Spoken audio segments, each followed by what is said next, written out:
Hey guys, and welcome to our channel. Now this is the channel for healing from narcissistic abuse. This is the channel where we're going to help you to learn about it, but also to thrive, because I think it's important that we don't just heal, that we also learn to thrive and fulfill our true potential. Now my name is Doug, and I'm going to be here every week answering your questions, so please get your questions in. Now I'm a therapist, coach, and also a mentor and trainer in the Life Design Blueprint, and we have a program called You Are Unstoppable, which you're welcome to join, but we also have some free training as well, so feel free to check that out. Now today I really wanted to talk to you about what's been in the news recently, which is Jonah Hill and his controlling behaviour of his girlfriend. And what it was the fact that he's using therapeutic speak to control his girlfriend. So he's using words like boundaries. Now, if you know Jonah Hill from the documentary where him and his therapist were talking about his issues and how therapy really helped him, he talks a lot about not feeling good enough, not feeling like he's worthwhile, not feeling that he was getting what he needed validation wise. So having to become successful, having to work really hard, having to get fame, just doing what it took, making jokes, whatever it was, to become very successful. And managing to do that, mixture of luck and hard work, he managed to become very successful.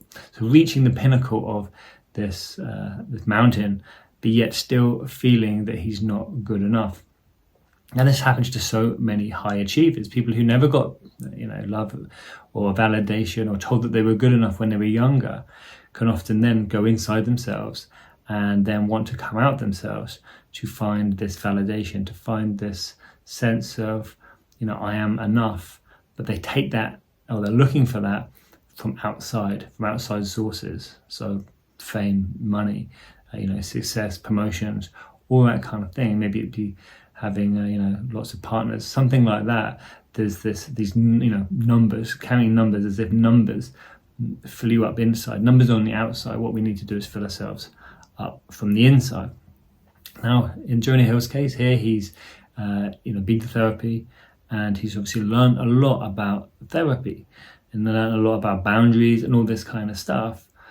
But this doesn't mean that he's now not using that, or using that appropriately. He's using that, in this one instance at least, as a form of control, a form of coercive control, to sort of say, these are my boundaries and you're not respecting them. Now, boundaries are designed to keep people safe. So boundaries are meant to be a way to, look after your emotional state, where people can't take advantage of you, can't manipulate you, not to be used the other way around, like it seems like they're being used here. Now, from his point of view, of someone who's possibly a narcissist, but definitely someone who feels vulnerable, right? They've got themselves into this position of fame.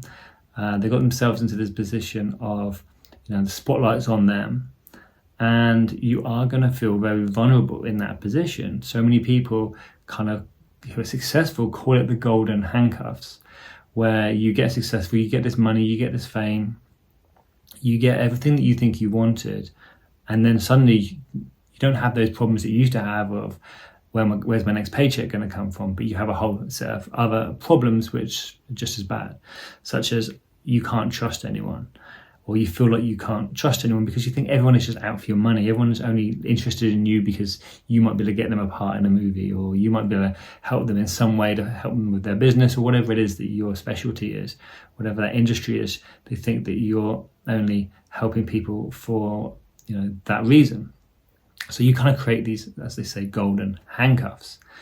Now in this case, it's quite possible that he is feeling that this his new girlfriend of his is, looks wise, is, because he has a low sense of self, doesn't like his weight, that kind of thing, and uses comedy to, this is who I am. My speciality is comedy. I'm a funny guy. I'm a funny person. I'm not a Brad Pitt kind of person. That's someone else, and they can use their sex appeal. I have to use this. This is my way. So there's this insecurity, and this is kind of covering it up.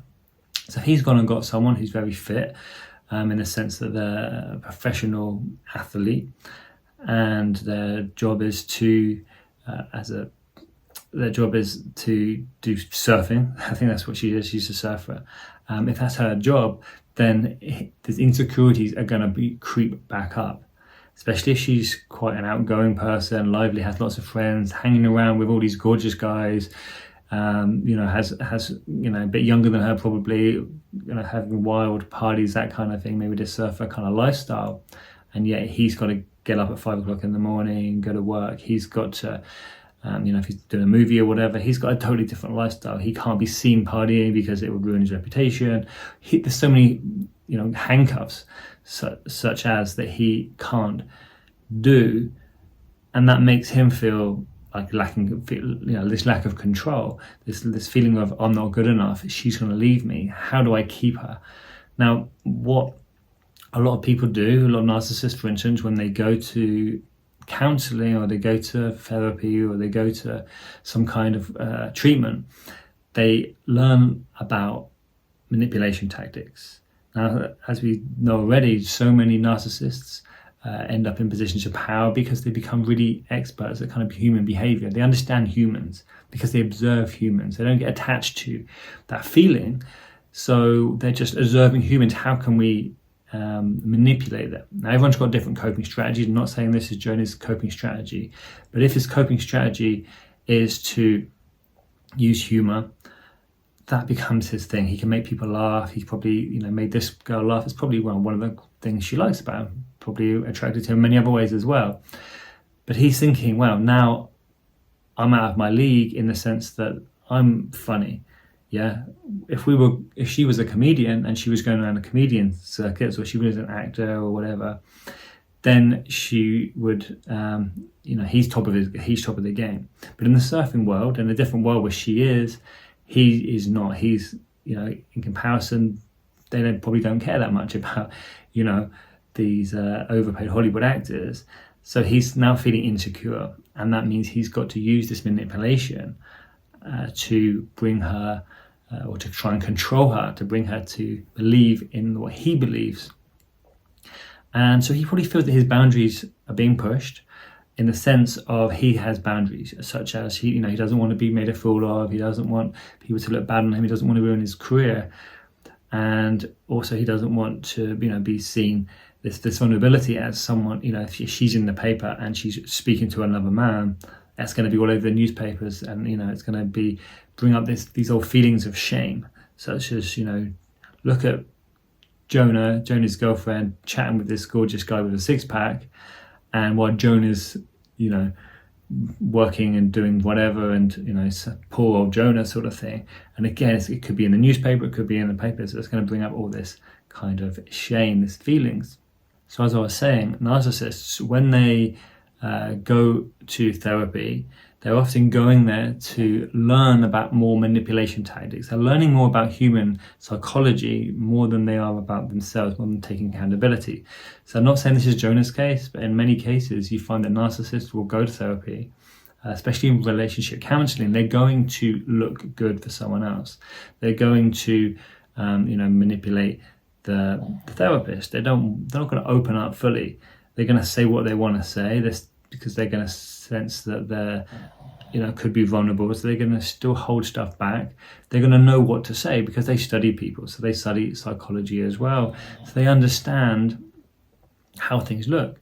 They know that that life is a game of chess. They know that if they do act in a certain way, then this is how it could be. But obviously in this case, Jonah hasn't played that game of chess. He's just kind of had this, this feeling from childhood. So this inner child has come out and has said to him, has sent this message to his girlfriend saying, these are my rules. But then he's called them boundaries. So he's kind of manipulated the conversation. And my dog is snoring, yes. So he's manipulated this conversation to get what he wants. Now, if you'll find yourself in a relationship where someone is manipulating, be very cautious of therapy language. Be very cautious of language where someone is saying one thing, but you don't feel right about it. Because what they rely on is you not trusting yourself. Now, what she's done, which is amazing, is obviously bring this to the attention to, to other people. If they're feeling, oh wow, someone else is saying that's my boundary, what he's saying is this is my fear. Now, they're totally different things. He's not open enough or aware enough to say these are my things. I'm sure if he went to his therapist and spoke about, these things which he may be doing now, he would realize that, hopefully that this is wrong to control people using this kind of speak. But people do, because it's the speak of authority. It sounds like they know what they're talking about. It sounds like, yes, this person's had therapy, this person understands all this kind of stuff.